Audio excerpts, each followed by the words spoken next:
we now come to the time where we have to prepare our notes, prepare our pens, because we will be learning a lot from our speakers. For the information of everyone in the room and those who are watching us in FB Live, our speaker today, the Global Head Talent Transformation at Wipro Digital Operations and Platforms. And he is known to be a thought leader of international repute in the HR and the L&D space. He has over 20 years of experience in various leadership roles in several leading IT and ITS organizations. Prior to joining Wipro, our speaker worked with HP, Microland, Computer Garage, and a few other organizations. He has an extensive experience in setting up and running learning and development functions for organizations in India and international locations. He has also he has led leadership development, capability building, and talent management efforts in various organizations. Some of the best-in-class initiatives led by him has received industry recognition as well. Our speaker speaks regularly in various national and international fora on topics related to HR, learning, and development. All right. Sorry, I got cut off there. All right. Anyway, um, he, let me say that again. He speaks regularly in various national and international fora on on topics related to HR, learning and development, corporate culture, and spirituality. He has spoken at conferences organized by CII, NHRDN, IIM, Bangalore World HRD Congress, World Education Congress, HR Tech World Congress, Southeast Asia Satsang, and other prestigious national and international organizations. His articles have also been published in various journals and magazines abroad and in India locally. He is in the editorial board of Ikakshara, a quarterly e-magazine of HR and L&D practitioners. Also, World HRD Congress has recognized our speaker as one of the top 25 most talented training and development leaders in the world. Moreover, Global Knowledge Management Congress has conferred the Knowledge Management Leadership Award on our speaker as well. And recently, Popular HR Human Factor featured him in their 2016 Best Human Resource Head in India. Ladies and gentlemen, my honor, my pleasure to present to you our resource speaker and co-advocate for the Brain Share, Mr. Surya Prakash Mohapatra.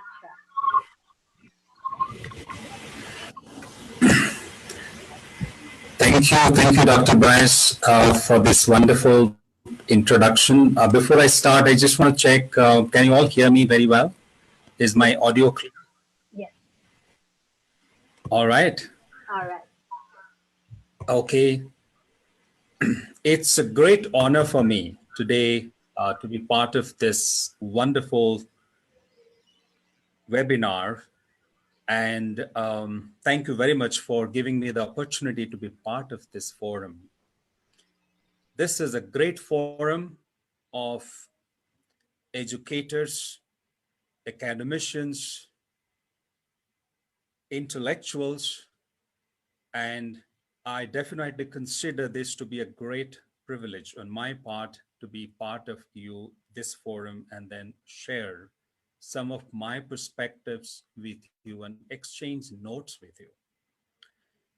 Before I begin, I would like to have this disclaimer that I'm not an educator like you. I'm not an academician. I am a practitioner from the industry. I am a learning and development professional. And the fact that I have gathered the guts and courage to be part of this forum is my humble background as an L&D practitioner. And I believe there is a common thread between a learning and development professional in the industry or in a corporate organization and academicians and educators like you, because the common thread between both of us is learning. And our responsibility is to enable people to learn. While you work in the space where you enable students, the space that I belong to, where we enable the workforce, we facilitate learning. And while you facilitate learning, you disseminate knowledge so that the students can pass out of the university or the schools and contribute to the society. So your objective is to make an impact for the society, to the larger world. And the space that I'm working on is to enable our workforce to make to make a contribution, make an impact to the organization, to our customers, to our stakeholders, and to the larger society and the community. So that's the common thread that I can see between both of us. And that's why today I'm here with all of you. And I believe that um, I can bring in the perspective from the industry and then share with you what we are doing in the learning and development space. You may be able to relate to some of that, and I'm sure some of this would be more, maybe possibly could be an outside in perspective for you. So the discussion that we are going to have today is about transforming schools, educational institutions, universities, etc., through our learning and development mindset.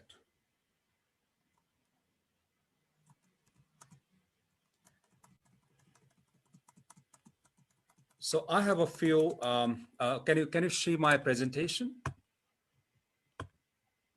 I'm facing a bit of a challenge in bringing it up, and kind of running the slides in the platform.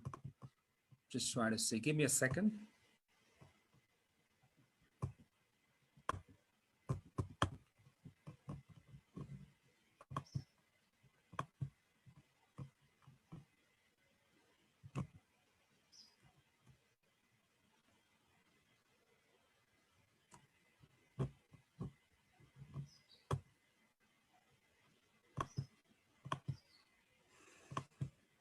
For some reason, my slide is stuck. It's not moving. Just give me a second to figure out, how can I keep this going.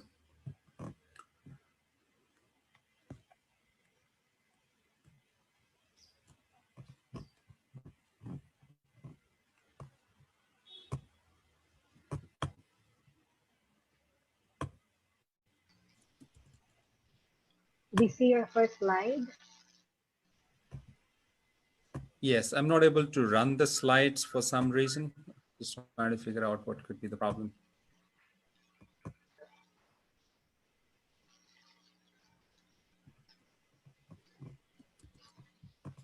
All right.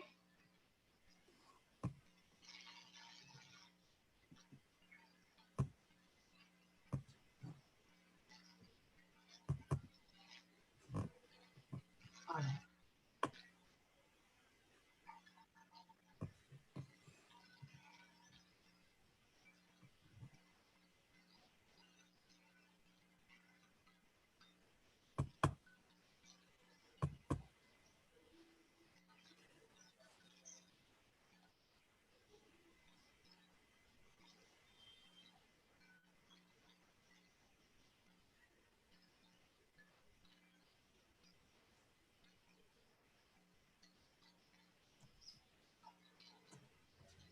We're trying to support you back end, Surya. You may go ahead. We'll try to catch up with your slides. We'll try to do this share screen from our end. Oh, okay, okay. Right. We'll catch up. I We'll think catch you up on have. this. We have your Looks like it's. presentation. Is it working now I on think your it's end? working now. All right. Can you see my? Can you see my slides now? Yes, you can. Wonderful. All right. My apologies for this technical glitches. No Um, problem. I hope we'll be All right. Good. back on the road. So thank you, Dr. Bryce, for this wonderful introduction and also setting the context about today's session. And today we're going to talk about how do we, what does it take to influence learning teams in our universities? How do we enable our learning teams? What can schools and universities do to manage expectations of their clients? We will talk a little bit about what are the expectations of our clients today in the universities and schools for primarily students and of course corporates and the industry, and why and how we need to reboot our URL URL paradigm, which is unlearning, learning, unlearning, and relearning. Um, Let me start with a very important famous quotation by the evergreen Peter Drucker, the management guru, and he had shared his perspective on the education, on the university education. Peter Drucker in the year 1997, almost about 27 years, about 23 years ago, said something like this. He said 30 years from now, the big university campuses will become relics. Universities won't survive. It is as large a change as when we first got the printed book. So when we first got the printed book, that was a major change in the history of education and the history of learning. And Peter Drucker says, 30 years from now, I mean, he said this in the year 1997, 30 years from now, these universities are probably not going to survive. But I think he was very clear. I think the inference from his statement, if you have to make an inference, I don't know whether it's going to be, does it mean the doomsday for universities or does it mean something else? Irrespective of his prediction, irrespective of what's the meaning or the essence behind what he wanted to say, one thing was very clear that he indicated that universities and university education are heading for a crisis. They're heading for a crisis. And that's so reality today. I think his prediction is slowly coming true. The university education as a whole is facing a major crisis. But what's interesting about a crisis? The crisis could either be negative or it could be positive. The crisis could mean the end of something, or it could mean the beginning of a new era, a beginning of a new world, beginning of revolutionizing change.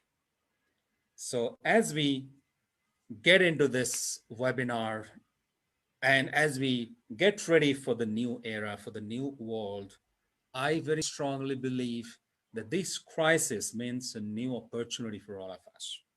While crisis could mean getting into a tailspin, it could also mean a great opportunity.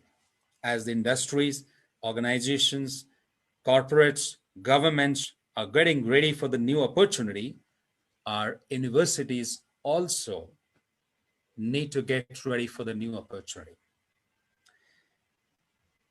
Before we talk about the new opportunity, let's understand the crisis a little bit more. And before we talk about the crisis, let's understand what are the trends which are impacting university education today. What are the external factors? what's happening in our economy, in the industry, in the society, in the world, which are impacting education. So, my dear friends, gig economy is becoming the order of the day. The economy, the industry, the businesses are slowly moving away from a scenario where employees were working full time. They had full time employment. The gig economy is bringing new opportunities for everyone. It's the economy of freelancers, contract employees, employees who work for multiple employers at the same time, entrepreneurs, the startup guys who are setting up new businesses. It's creating opportunities for everyone. The gig economy is the order of the day. That's posing challenges for universities as well as for the industry. But that's a new reality. Knowledge is fast becoming obsolete. Our university education, which probably was designed for the 19th century, needs to be ready for the 20th century, the 21st century. It needs to be ready for the new world, because we'll have to keep in mind that knowledge is fast becoming obsolete. 50% of the jobs that exist today are not going to exist 20 years from now. So, what are we preparing our present generation for? Are we preparing them for jobs that are not going to exist in some time? That's a reality. Knowledge is fast becoming obsolete. The knowledge that we acquired in our university, in through our education, we don't use that. I mean, I as a professional today use a very small percentage of the knowledge that I got through my degree. The knowledge that I use today is something that I acquired over the last couple of decades. The knowledge that our present generation and the future generation are going to use tomorrow do not exist today. They're going to evolve in the next 5 to 10 years. That's the current situation. Organizations today value skills over qualification. Top 15 companies, if you go to the next slide, very clearly have announced that they're not going to look at qualification. That is, they have not seen any credible linkage between qualification and the real world performance and the requirements they have. Google and Apple are the companies who are among these top 15 who have announced that they're not going to look at qualification anymore. That possibly could be a big threat for the university education program. Alternate modes of learning are available today. The future is self-directed learning. The future is about the learner taking ownership of his or her learning. It's largely going to be self-directed. Many industries and products are going to become things of the past. They're going to become obsolete. They're going to become extinct. The education that we're imparting today to cater to the needs of such industries and products may become obsolete and things of the past as well. Technology shifting the balance of power, putting knowledge at the center stage. So, technology has shifted the balance of power today. Power in the past rested with the influential, it rested with politicians, it rested with the wealthy industrialists. But today, power rests with the one who has knowledge. That's the shift that we're going to see. That's the shift that we've already started seeing. We are fortunately or unfortunately living through times of accelerated change. Change always happened in the past. Change is nothing new. Change happened through the ages of the caveman all the way up to the age of the astronaut. The caveman also saw change. The astronaut who flew to the space is also seeing change. But the degree of change, The pace at which change is happening today is humongous. It's unparalleled in history. We haven't seen that kind of change in the past. The change that happened in the last 1 decade has not happened in the last century. Or so that's the pace at which things are changing. Adding to that complexity, the attention span of learners is reducing. And a lot of research has established that learners today cannot pay attention for more than 7 minutes. And some learners even have a shorter attention span. That's making us difficult for educators and learning and development professionals like us to design programs which can grab the attention of our learners, which can be engaging, which can be relevant, and which can grab the attention of our learners. Dr. Bryce, are you controlling my slides or okay? Yes, we are. All right. So this is the list of the 15 companies Companies. Yes, who have announced they're not going to look at qualification anymore. that's right. They are now interested in skills, proficiency, and competency over qualification. And they have removed qualification from their selection process. And you can see some very interesting names there: Google and Apple and Starbucks, Bank of America, IBM, and so on. As we move on and move on,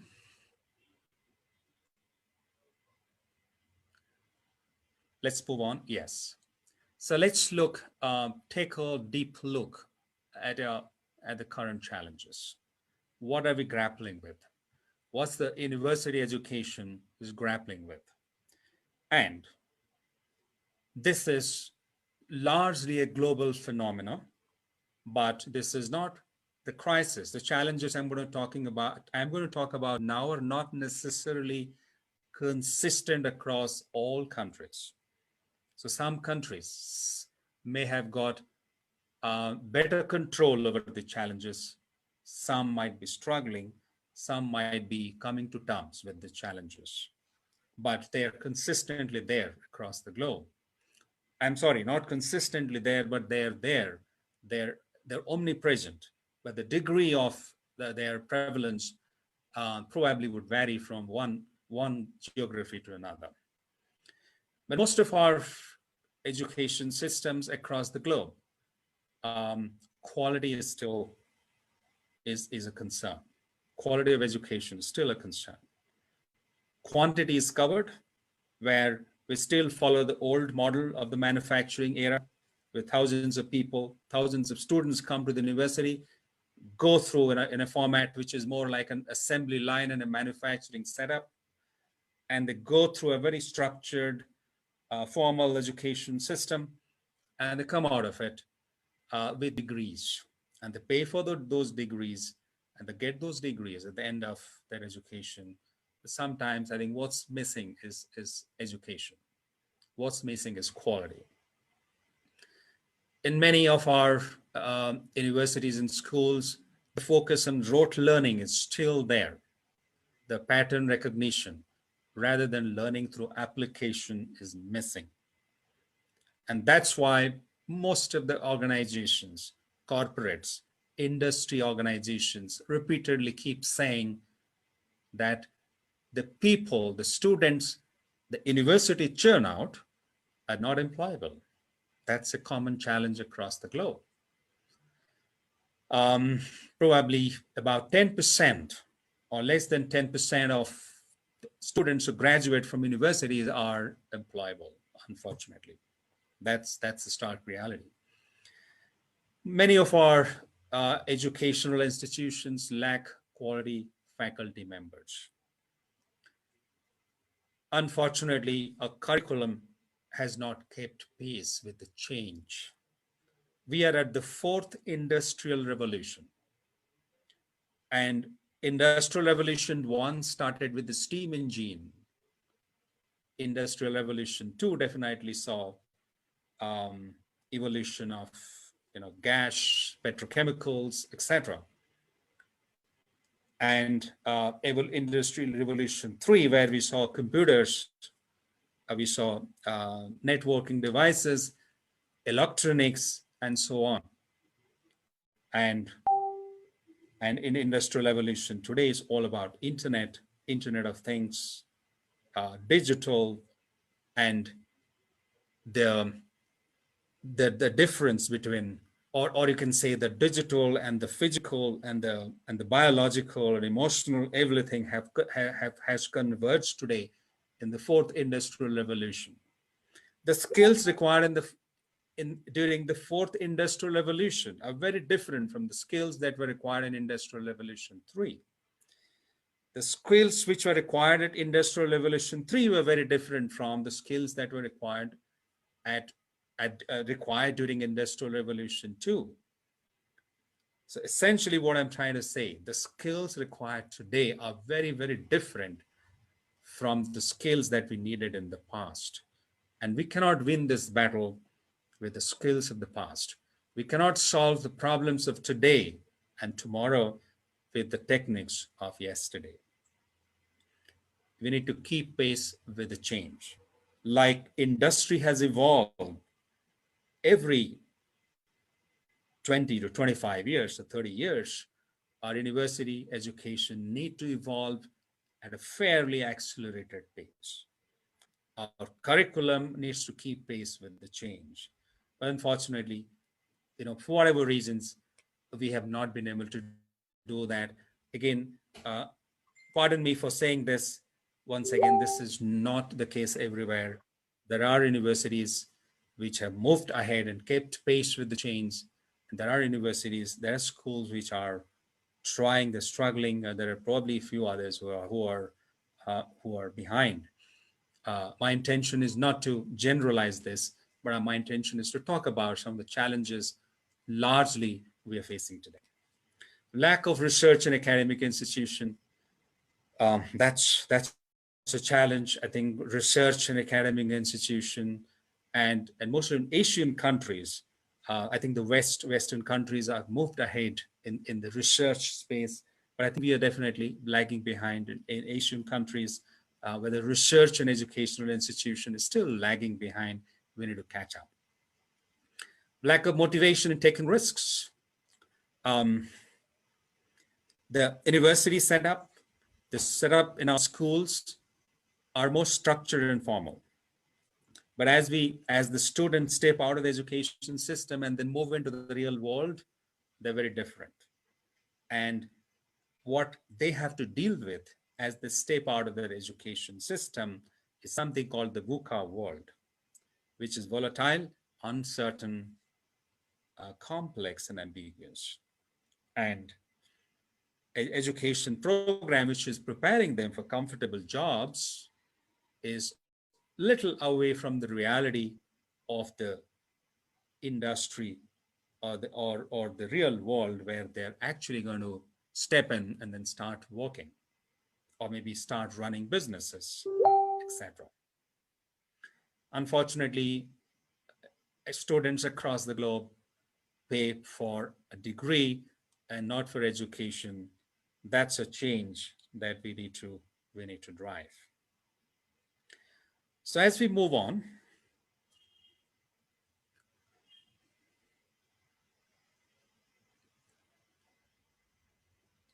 yes. So as we move on to the next, yes.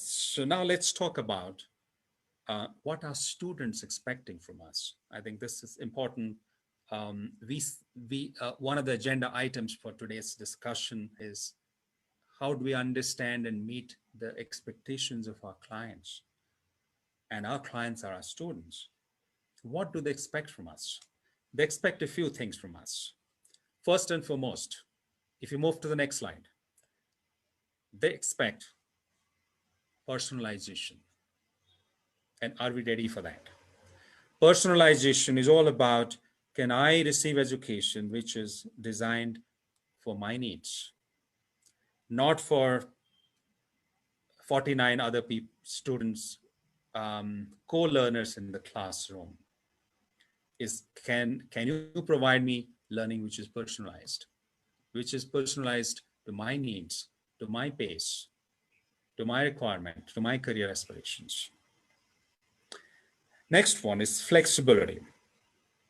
The question is, can universities provide me education which gives me a great deal of flexibility? Many students today are going to be working and studying at the same time. Some of them might be studying full time and working full time, not necessarily working and studying part time. So, is the education flexible enough? Is the university prepared to provide me flexible education where I can learn at my pace, at my speed, at my convenience, any place, and so on? And the next one,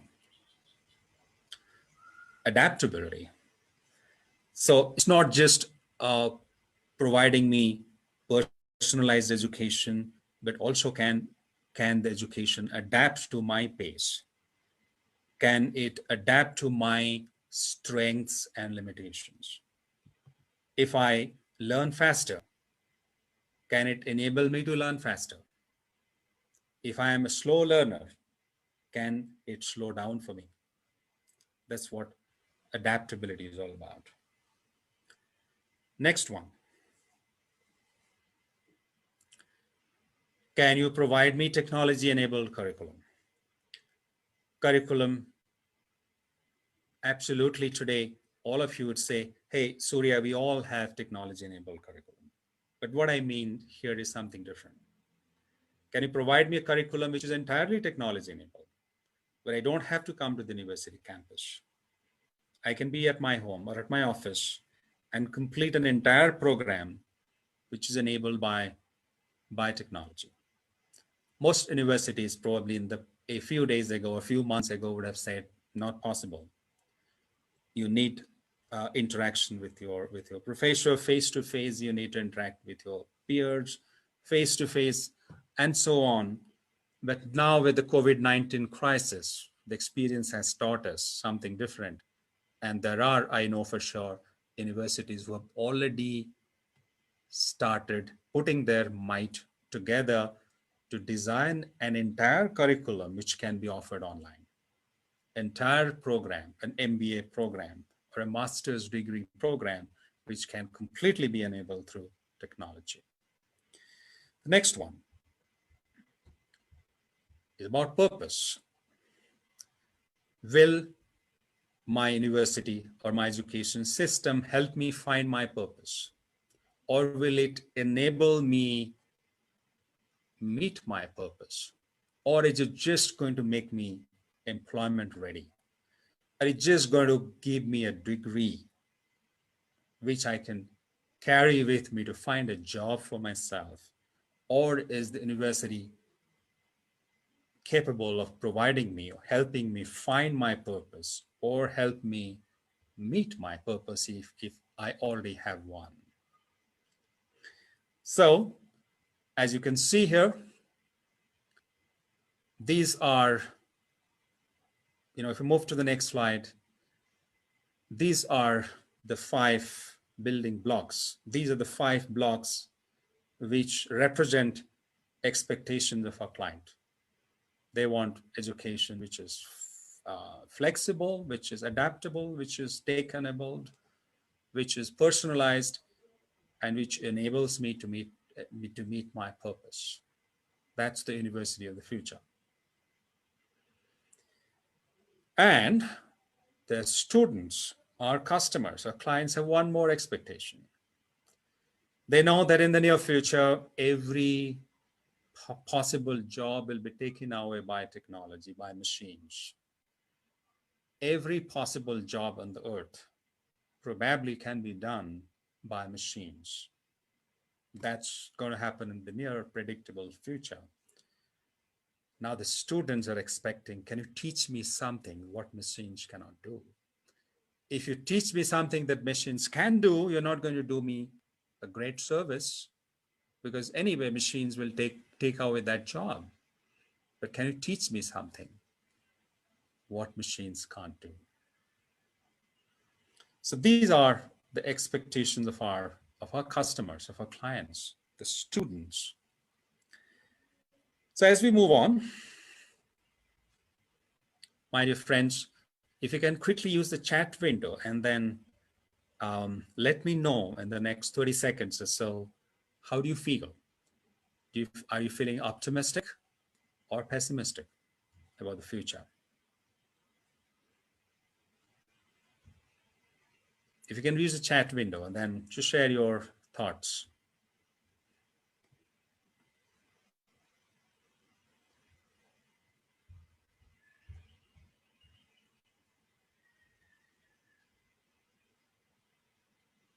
I paused for a few seconds to hear from you. How do you feel?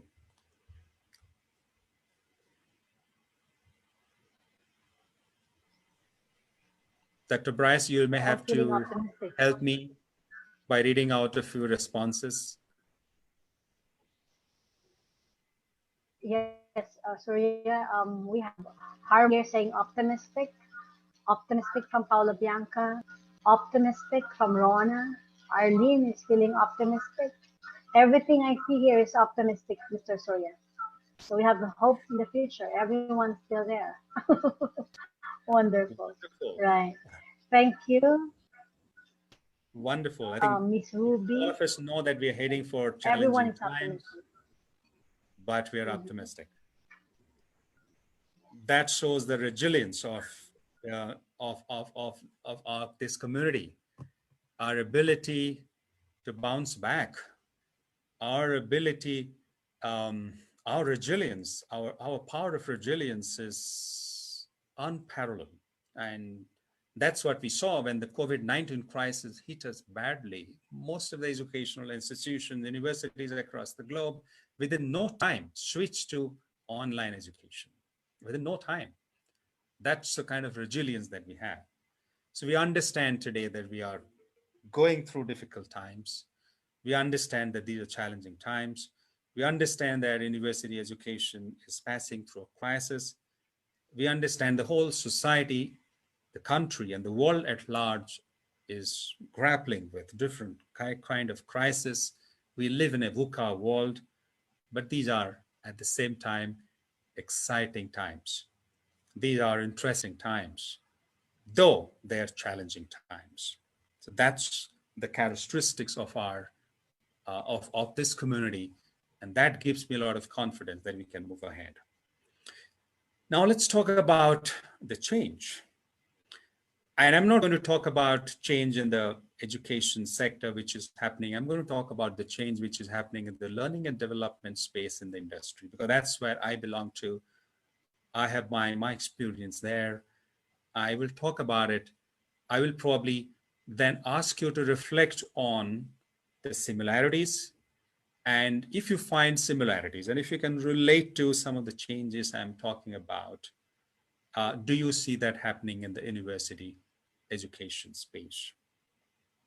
So this is where we are moving towards in the corporate space, in the industry, as far as learning and development is concerned.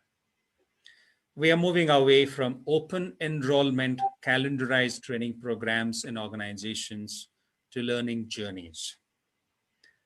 Learning journeys are designed to give them an elongated experiential learning path where they can go through a series of interventions, experiences, opportunities to get engaged with their peers, their mentors, and subject matter experts, get opportunity for coaching and mentoring, opportunity to work on projects and assignments, of course, some or a few classroom sessions in between through the journey, but largely this is going to be experiential. It's going to be learning by doing. That's a shift that we're going to see, or we have started seeing in, in the L&D space in the corporates. I'm going to share with you an example of a bank in India. The bank recruits probationary officers, as the new recruits, the first time managers into the bank. And this bank has a very interesting new manager onboarding program. And that program runs for about 6 months. And as this new managers join this bank, they are immediately asked to go to a suburb, which is more like the the the, the outliers, or the the small villages or towns of a metropolitan city like Mumbai. And so they are sent to those small towns or villages, um, or in the outskirts of Mumbai or other metropolitan cities in India, and they're asked to go there, live there for 6 months. They go there in batches of about 10 or 15, and they're told to solve a problem in that village. That's the onboarding program the new managers go through in that bank. No formal training program, no classroom session, no daily briefing and debriefing. They're given an assignment. They're asked to go to a village in the outskirts or the suburbs of Mumbai city, and they're asked to go there and solve a problem. Bankers were supposed to work in banks, going through and the balance sheets and the ledger, and then going through the history of their customers, um, engaging with customers day in and day out. They go to a village and then they try and solve the problem of that village. And they stay there for 4 to 6 months. They come back after 6 months and they give the report to their seniors in the bank. They have revolutionized the way they do leadership development in their organization. So corporates are moving away from open enrollments to learning journeys, from topic driven education to business need driven training. So education, the learning programs in corporates are mostly designed to meet the needs and the priorities uh, of the organization. So as an L&D leader for my organization, I need to demonstrate ROI, return on investment of every program. That's the accountability that I have as a learning and development leader for my organization. It's about accountability of the learning and development professionals. In the past, my accountability was about the quality of programs that I create, the number of people I train. But today, my accountability is the business impact that I create. Our learning programs in corporates are moving away from formal training programs to a mix of formal and informal trainings. We're moving away from dissemination of concepts and knowledge to demonstrable change in skills and behaviors. From generally a low-tech approach, which was largely instructor-led in the past, we are moving to online, social, mobile, chatbot, and so on to enable learning.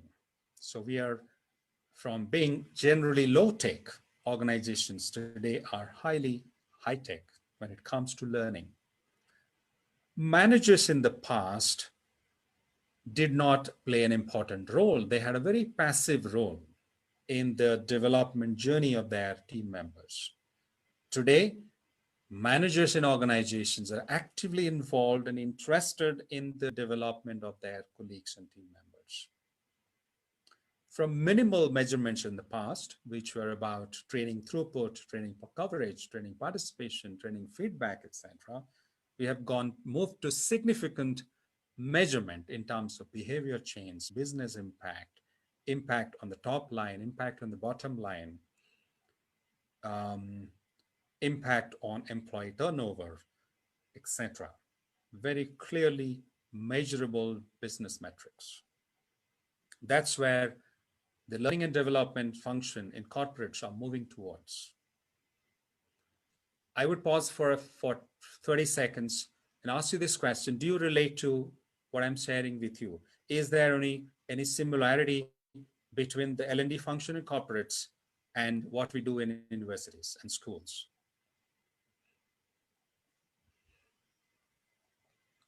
Your response in the chat window, please.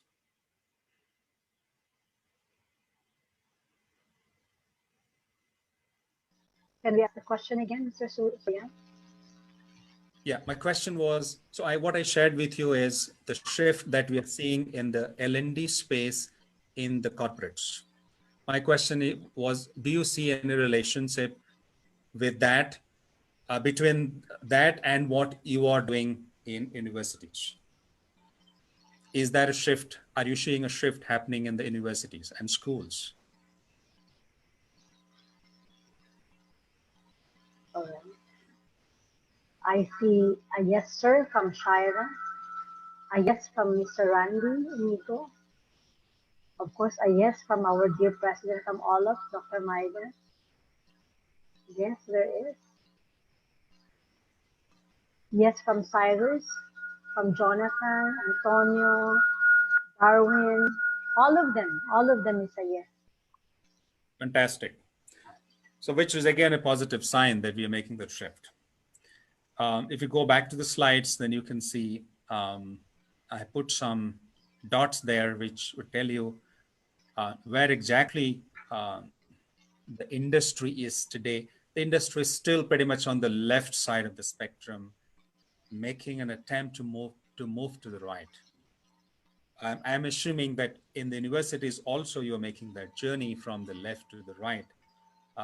In the industry, the L&D function is not yet there. It's making that journey, but that's a very clear intent to get there. As we move on, there are other changes that we're making. If you move to the next slide, you can see some more interesting changes. And these changes are significant paradigm shift. And we talked about the paradigm shift. We talked about the shift in the mindset.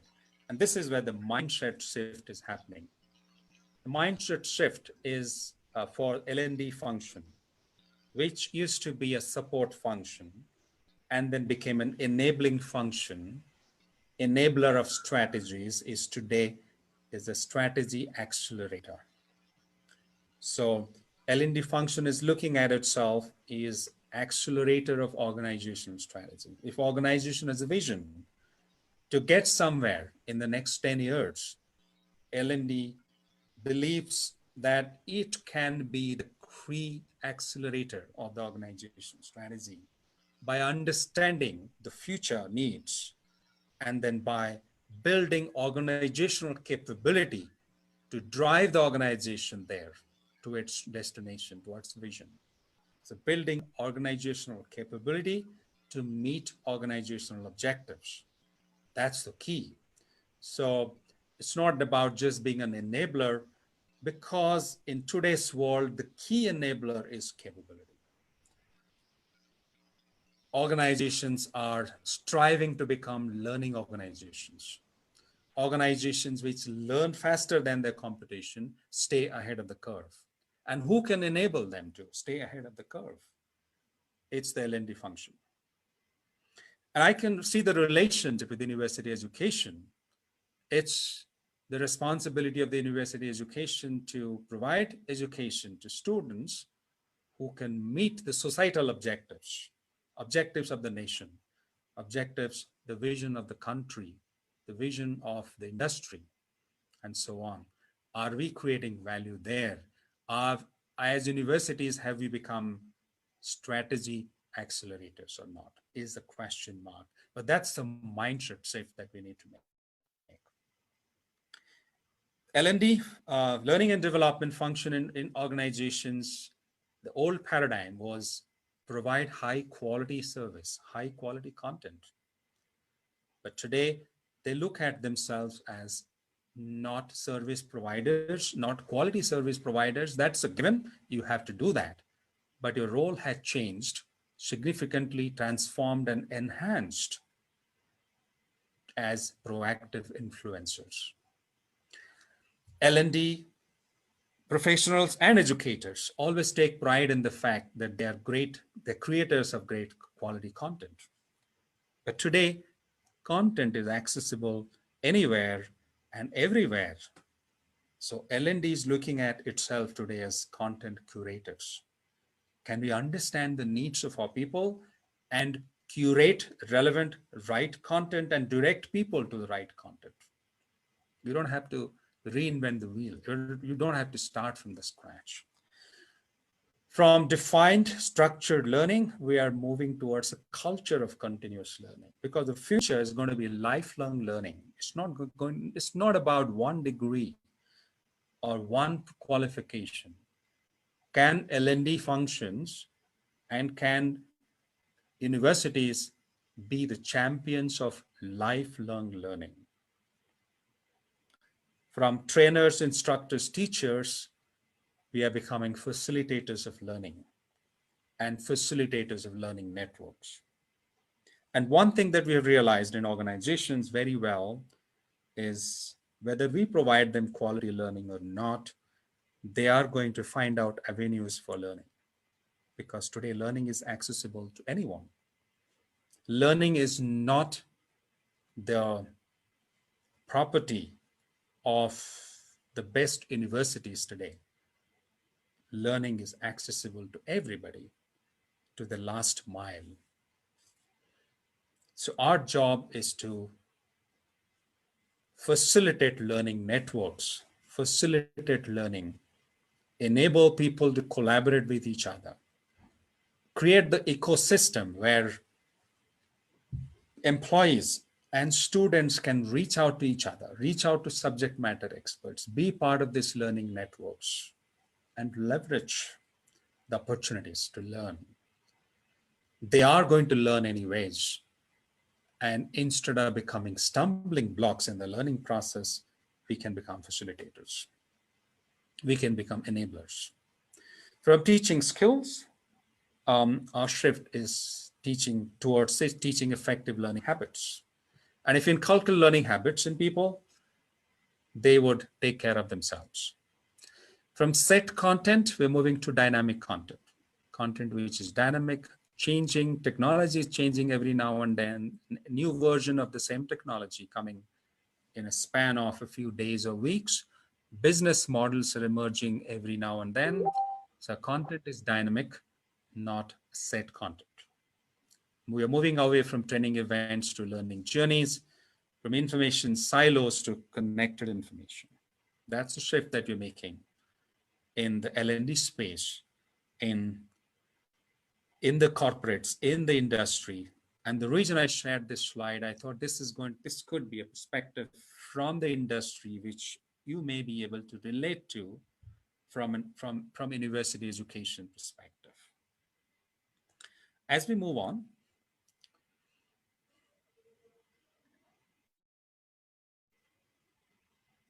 is about driving away the fixed mindset and bringing in the growth mindset, which is the mindset of agility to drive change in universities and organizations. And as educators and academicians, I'm sure that you are aware of fixed mindset and growth mindset. Fixed mindset is the thought process where we believe that everybody is born with some intelligence and we cannot make significant change to them. And things are the way they are, and we cannot make a change. The, the growth responsibility the growth mindset is a winner's mindset, where I believe that people can be developed, their intellect can be developed, our mindset can change, we can change our world, we can change the conditions that we live in, we can take the accountability for changing things.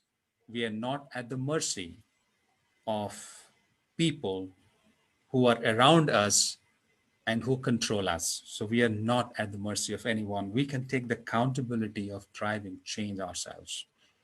That's what growth mindset is all about. And that growth mindset is going to be the key driver of change. in our university education and in our corporate organizations as well. And that key mindset of change is going to be that of flexibility, adaptability, agility, innovation, creativity. And for us to become successful in the new world, we would need higher order thinking.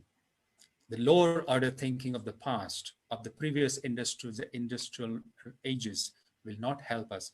We would definitely need the higher order thinking to have to inculcate learning agility within ourselves, within the learning and development community.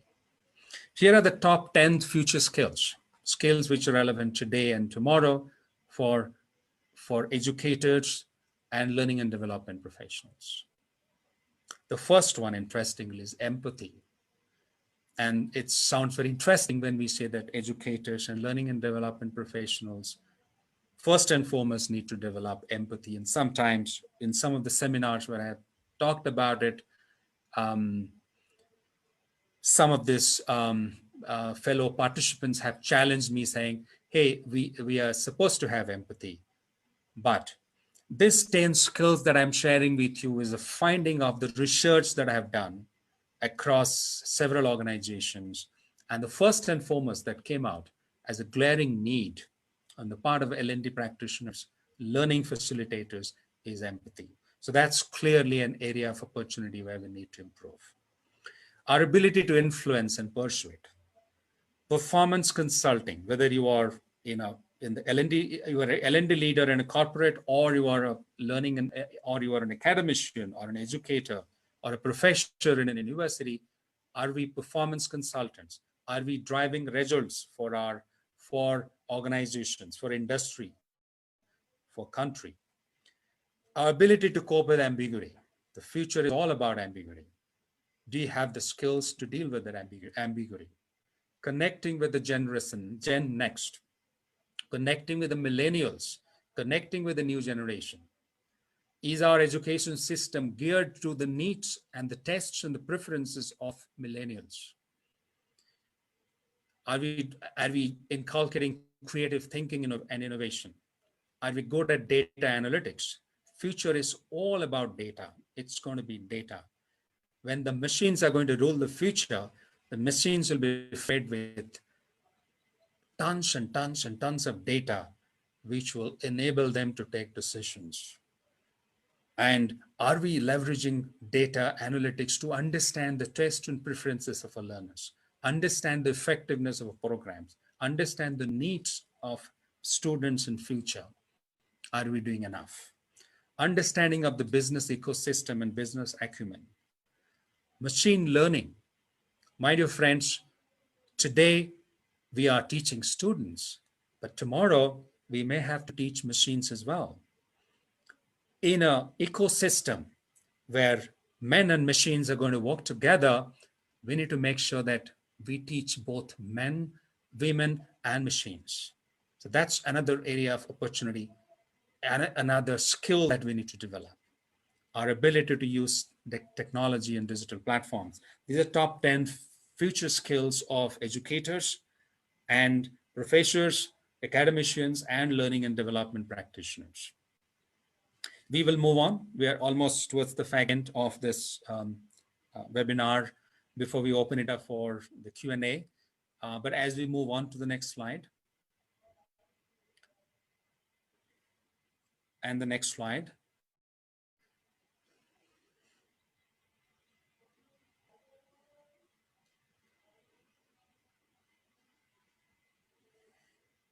you know this famous personalities, the great business tycoons from across the globe.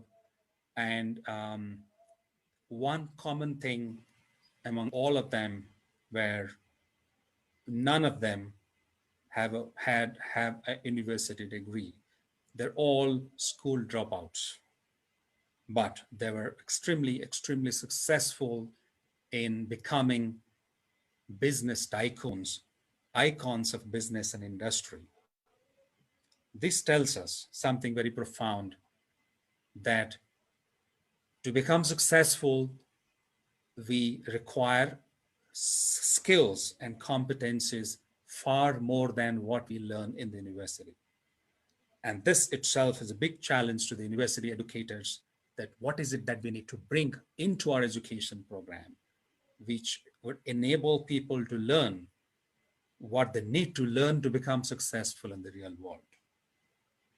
As we move on, we will talk about how we can um, make a difference. And where we lack today is our inability to help people to think. We do not do enough to develop the ability of our students to think. We do not do enough to build ability to deal with failure, ability to deal with ambiguity, ability to tolerate the frustration of ambiguity. And since I come from the industry and I'm a practitioner myself, the difference that I have seen between education and then what we do in the industry is pretty interesting. In the education program, the problem is fairly structured. And if you follow a structured path, you can find the solution. You have the problem and you understand, you know how to find the solution to the problem in a structured manner. But in the corporate world, in the industry, the life is very different. The challenge is not about the solution. The challenge in the corporate world is about finding the problem, is about defining the problem, is about understanding the problem. That's where the challenge is. That's the big difference between the university education and what the industry needs. We need people who can define the problem very well. And if they can define the problem, they and their colleagues can find solutions. But finding the problem is the biggest challenge in corporates today.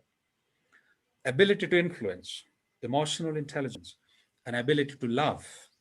And at the beginning, I said students expect universities to teach them what the machines can't teach. Some of these qualities are the ones that machines can't teach. Machines can't do.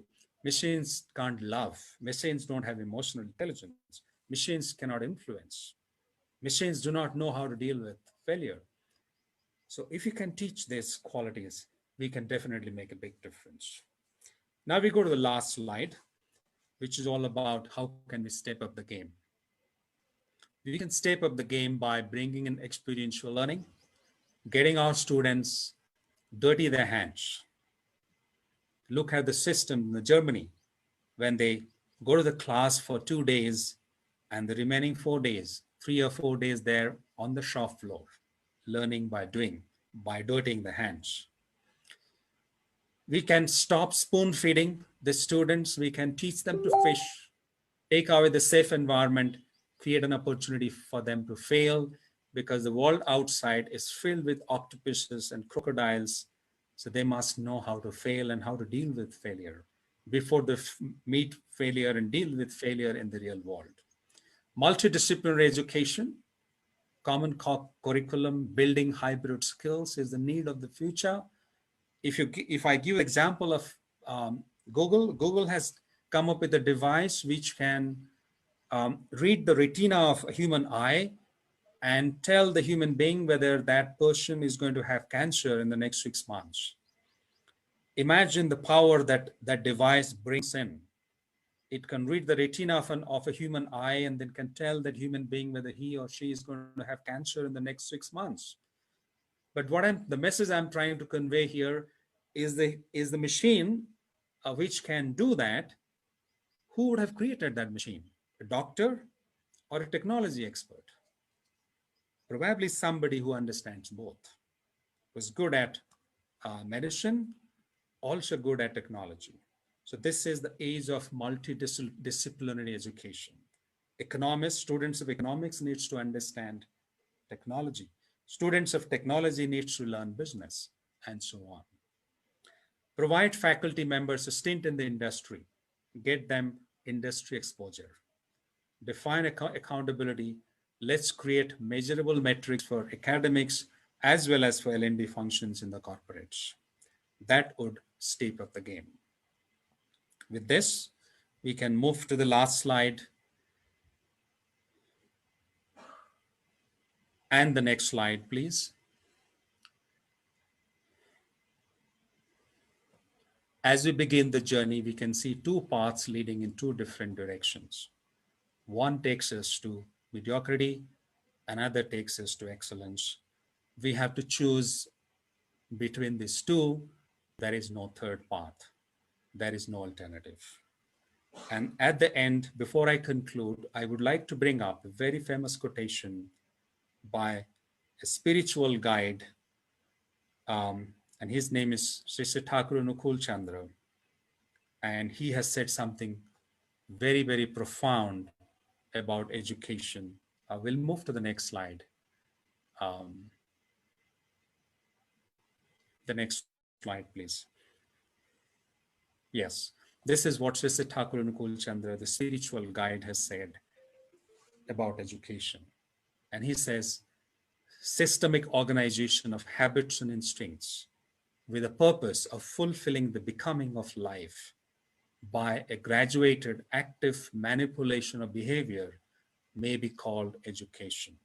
A very, very profound message about the true meaning of education, which is not about physics or chemistry, economics or business, but is about organization of habits and instincts with the purpose of fulfilling the becoming of life by active manipulation of behavior. That's what education is all about. With this, I will bring my narrative to an end and open it up for questions if you have any. Truly rich, truly wonderful and powerful. Thank you so much, Mr. Soria. Thank you, Soria. Appreciate this. It's refreshing to have an HR practitioner in the webinar room. We've been talking about technology for the past many weeks. And as an HR person myself, I am just resonating with all of these powerful thoughts and insights that you have shared. It's understanding the purpose. It's unschooling so that they can definitely find their purpose eventually. So a lot of things. Wonderful. A lot of takeaways. Before we proceed though to the question and answer, I'd like to run a poll for everyone. Um, Everyone is very engaged. I love all of this um, thoughts shared by our participants, our brain sharers in the room. Here's the poll now. There's just two questions. Please join in, be part of this. First question in the poll is, what do students pay for in your university? Is it the degree or education? Just click one. Number two, are our universities designed for the new millennium? What do you think? Is it a yes or a no? We're running the poll right now, and then we'll try to see how our brain sharers are thinking. Time to think and share, brain sharers.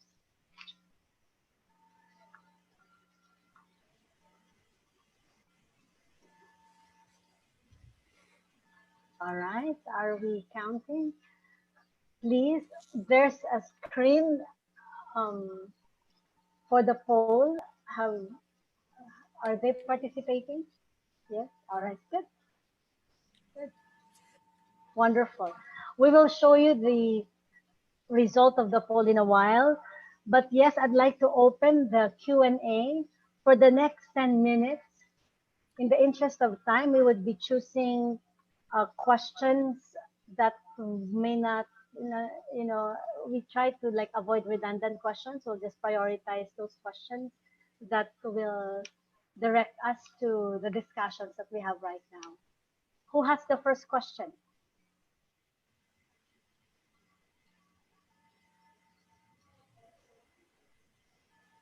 Good. Maybe I'll start, Surya, while waiting for the others.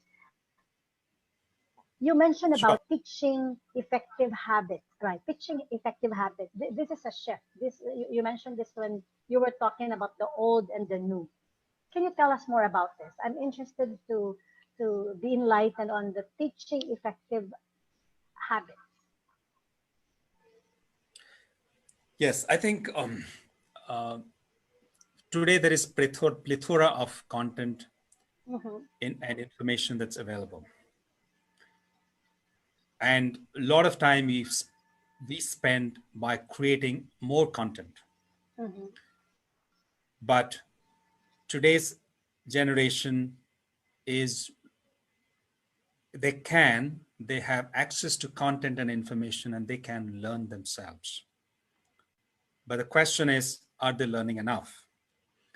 And then we see three kinds of people in organizations: people who are intrinsically motivated to learn, they learn for the sheer pleasure and passion of learning, and they are not really tempted by any reward or anything. But they are a small percentage. And there is a large percentage of people, majority of them in organizations. Research findings says about 80% or more people who are extrinsically motivated to learn. They learn for the sake of a reward. They learn if they think they're going to get a promotion, or they're going to get a better pay, or or if they think they're not going to learn something, they might lose something. They might have the risk of losing their job, or their career might get slowed down. So they always look for an external motivation, either a reward or a risk, which drives their learning. The third category of people are a small percentage of people, no matter um, you know what happens, they are not interested in learning. They're disinterested because of the way they have been groomed since their childhood, their outlook towards life, etc. So, as L&D professionals and educators, we don't have to do anything for people who are intrinsically motivated because they love learning. They learn for the passion of learning. But we need to do something about people who are extrinsically motivated and people who are completely demotivated in learning. We need to bring that natural, spontaneous learning habit in them, develop that passion towards learning for them. Um, we need to spend time in understanding their temperament, what holds them back, whether it is attitude towards life or it's something else. So I'll share with you a very interesting example where Satya Nadella took over as the CEO of Microsoft. One of the things that he believed that his organization had developed a culture which is not in the interest of his organization. He felt that most people in the organization most people in his organization had a I know it all attitude. He said, we need to change this. We need to change this to a I learn it all attitude.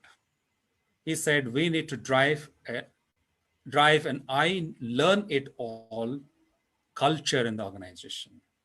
And he says, and the turnaround that Satya Nadella drove in Microsoft, he attributes this culture shift to a great extent. So I think it's all about making that shift that I need to learn. I need to learn all.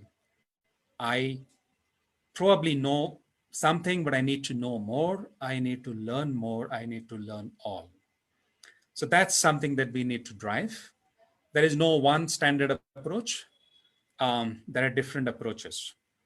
You know, some of this has to be by leaders who set examples themselves, the leaders who champion learning in the organizations, which will encourage other people to learn. Leaders who become coaches and trainers and teachers themselves will set examples for leaders below them, and so on. And coaching and mentoring, and then creating this peer networks, learning networks, rewarding knowledge champions in organizations. These are various activities which can drive a culture of learning, which can inculcate learning habits in people. There is Wonderful. no one single approach. It's going to be a combination of many of them. Wonderful. Did I answer I your question? Yes, yes. Most definitely. I love that. I love the from charlatan I know it all to I learned it all. Right? That's wonderful. I'm gonna teach that to my kids. I learned it all. Attitude. All right. We have a lot of questions right now at the chat quick Q&A box. First question from Melin Jean Mendoza. at the present situation of the different parts of the world, how can we facilitate learning and engage the learners in in a hands-on activity? Dr. Bryce, I would request to repeat that. I could not hear parts of the question Right. If very you well. can open your Q&A, so yeah, it's there as well, so you can help me out with the Okay. question. All right. Is there the question from? I've lost it. Oh, it's in the answered. All right. At the present situation of the different parts of the world, how can we facilitate learning and engage the learners in a hands-on activity? Okay, okay. All right. I Mm-hmm. think that's a great question. It's a challenge. It's Mm-hmm. definitely a challenge for educators to engage in a hands-on activity. So, in my opinion, learning has to be, in the present scenario, has to be a combination of offline and online. And some of the deliberation can be online, and some of the assignments and activities can be offline, where the students work on their own Mm-hmm. um, outside the classroom, and they get some practical experience. That's one example. Second is, now technology is very powerful. Now technology also brings in opportunities where students can also be engaged in action learning. So one example of technology is AR, VR, augmented reality and virtual reality. These technologies actually can um, give opportunities for experiential learning. So today, students who actually come to a campus to work in a lab can also learn in a virtual lab. It may not be exactly the same look and feel of the real lab in the campus, but to a great extent, augmented reality and virtual reality can give the feel of a real lab to a great extent. Mm-hmm.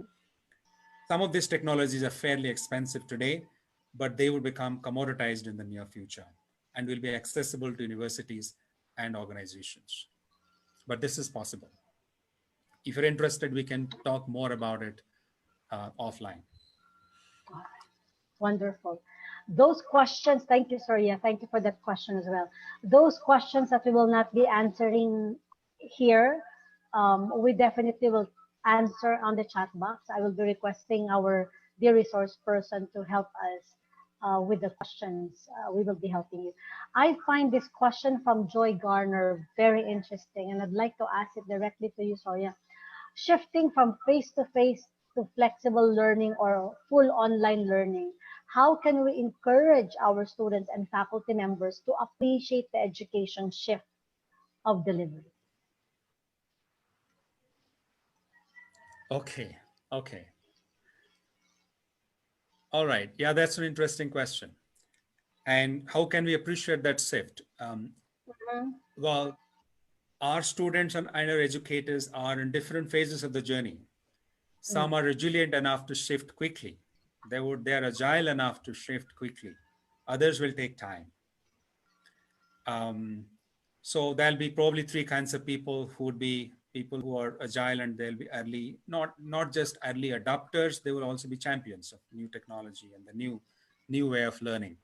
The second category would be early adopters who will mhm, wait for the change, and when the change happens, they will also quickly move over. And the third category of people will remain in a state of denial. They would say COVID-19 will go away in the next few weeks and we'll go back to the old way of learning, old way of doing business, old way of engaging with our customers, with our teachers, with our colleagues, and so on. But that's not going to happen. The reality is the new world is going to be very different. So we need to have different strategies for different people.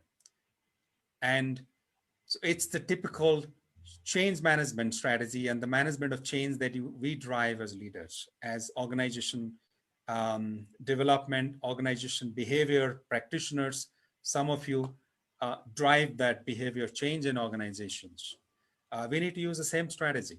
It's a combination of strategies. Sometimes it's a combination of It is the peer pressure, create early success stories, demonstrate to the rest of the world, create pilots in one area, show the success to people in other areas.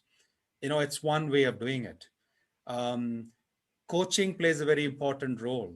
People who are in a state of denial will require a lot of coaching and mentoring to get out of that state of denial, move through the phases of resistance, go to the phase of exploration and commitment.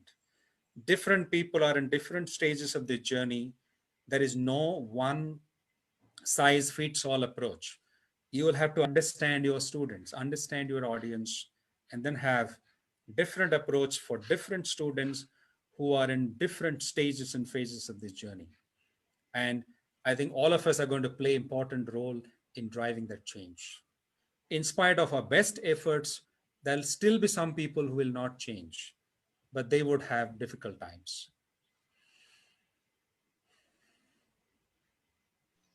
Thank you so much. All right, our poll results is here. What do students pay for our universities today? 44% of our audience said degree, 61% says education. The Ours, community is divided, Dr. Bryce. say that again, please. No, I said the community is divided on their Yes, opinion. that's right, that's right. Of course, the second question, are our universities designed for the new millennium? 57% says yes, 48% says no. All right.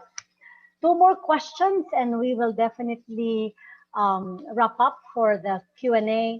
This is interesting. A question, it's a personal question from Pressy. She asked, what is the best thing that we should do as instructors in the university to shift from the old to the new?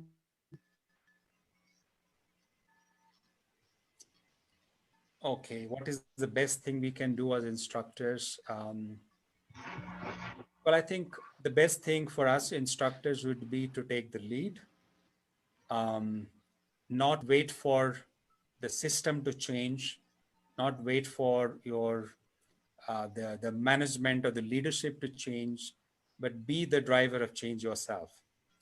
And whatever is in your control, whatever is within your circle of influence, influence that. uh, be the change yourself that you want to see in the world. So, and then also try to influence the students to adapt and embrace, influence your peers, influence your university leaders to drive the change. But the first thing that we need to do, the most important thing that we need to do, is drive the change ourselves. And the best way to do that would be to take ourselves out of our comfort zone. And each one of us has a comfort zone. We prefer teaching in a particular manner. We prefer disseminating knowledge in a particular manner. But I think we should try out, experiment, take risks, fail if, and don't be afraid of failing, and take ourselves out of our comfort zone. Experiment something that we're not very comfortable experimenting, but do it. That's the best thing that we can do as instructors, as trainers and teachers. Yes. Thank you. Thank you so much. All right, we're down to our last question. Again, may I inform everyone, those who put all their questions under the Q&A, we will answer. We will be requesting our resource person to personally answer your questions. If it has something to do with technology and all of this, I have to skip it. We have webinars that can support this kind of answer, and would love to share this with you in the succeeding webinars that we have. We'll just want to concentrate on the learning and development at this particular time. All right. The last question that I want to ask from our participants is from Maida Sarmiento. She asked if it is more on higher order of thinking skills. How can we do the assessment of our students' participation? This will be our last question. Okay. Okay, high order skills, and how do we do the assessment? So yeah, the assessment for the high order skills cannot be the conventional assessments, cannot be the conventional multiple choice and other assessments that we use.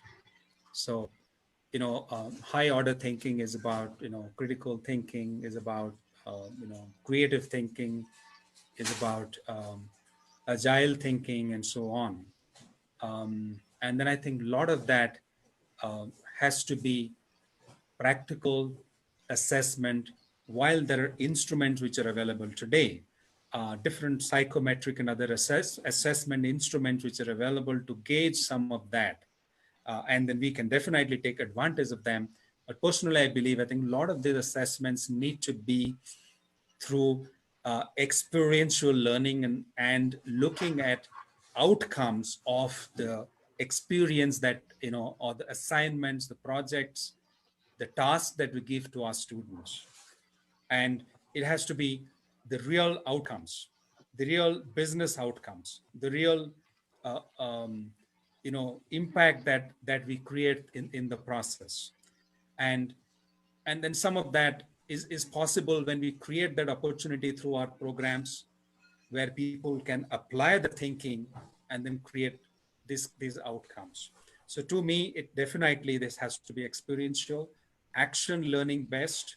Of course, we can use instruments, scientifically designed instruments which are available, but more so, I think, to see the real outcome of critical thinking, high order thinking, is the impact that our students create.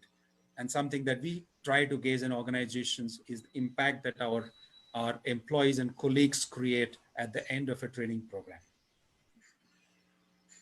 Wonderful. Thank you. Thank you so much. Thank you. Before I let you go, do you have any parting shot? Do you have a final message to all our participants, to all our brain sharers in the room? Well, the final message is, I think, as all of you said, the future is optimistic and exciting. Even though we are going through challenging times, the future is absolutely exciting.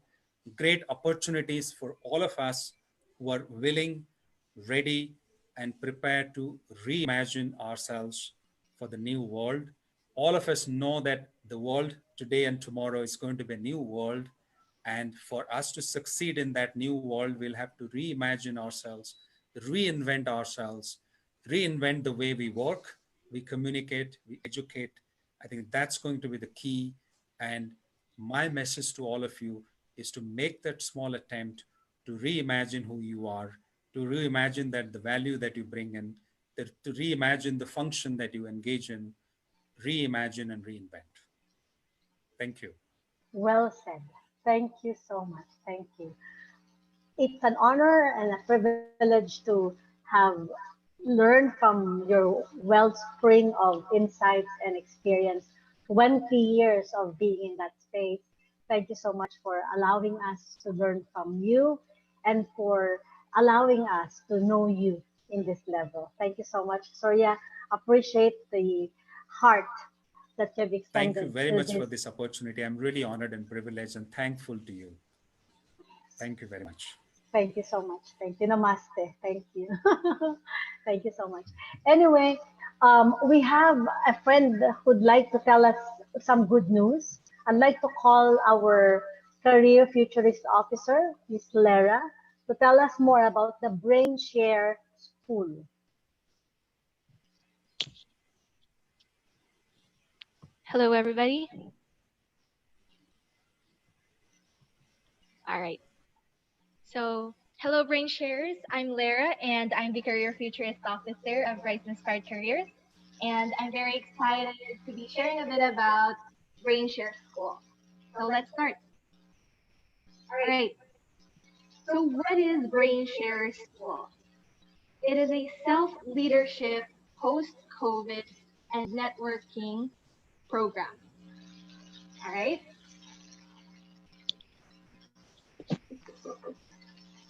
It is a virtual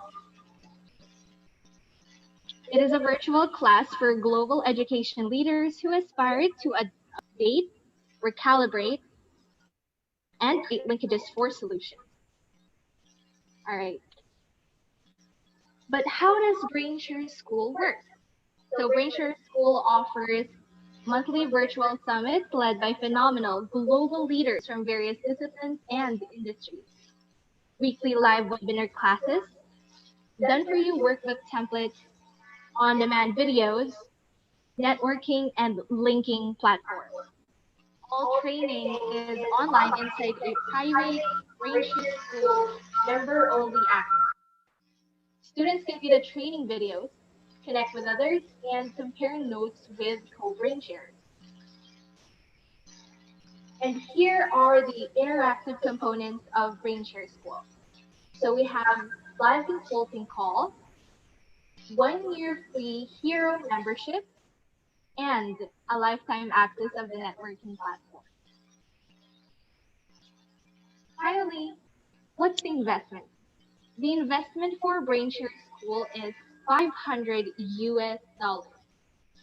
We also offer a payment plan for 5 monthly payments of 100 US dollars. When you invest in your own education through Brainshare School, you're also helping one school PH, a hero advocacy supporting to bring online education to the marginalized students. Okay, we hope that you join and support this endeavor, and thank you for listening. Let's continue to forge a better future for everyone. Stay safe and stay home. All right. Wonderful. Thank you so much, Lara. By next week, next Saturday, we are so excited to bring a very good group. They're a big business in India. They're called the Mercel Metal. This group specializes on assessments and online exams. And we have the CEO. I hope we can show the poster, Eileen, if you're listening, so we can invite everyone. We will prioritize the decision makers for this particular webinar, but you can still join. The webinar discussion will be, can online exam redefine the way we learn, redefine the way we appreciate learning and education. And we have the Metal Mercer live demo group, so they can show us what we can learn from just conducting online exams. So join us for this discussion. Can online exam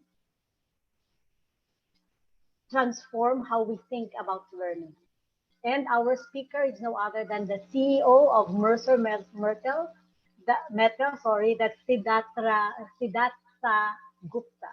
It's gonna be a conversation with him plus a demo with his operations group so that we can all appreciate how online exams can define the next normal or the new normal for all of us. So, ladies and gentlemen, our brain sharers, our speakers, our friends who joined us from the Department of Education and from Tokopeya and STI, we thank you so much your time that you've extended to this wonderful brain sharing session. And always remember that we are all heroes for one another. Let's let's not forget that. In whatever way we can, we have to reach out, we have to share what we have. And if we haven't been convinced that we are a hero, then we start by pretending we are for ourselves and for the next person beside you or to your neighbor. We are here to make sure that we are learning more to be empathic, learning more to care, learning more to love, and learning to share and give through our brain share session. So thank you so much for appreciating all the insights shared by our speaker. Thank you for your sincere words and kind words. We appreciate you all and we are looking forward to seeing you again soon. Happy brain sharing afternoon, everyone. Bye.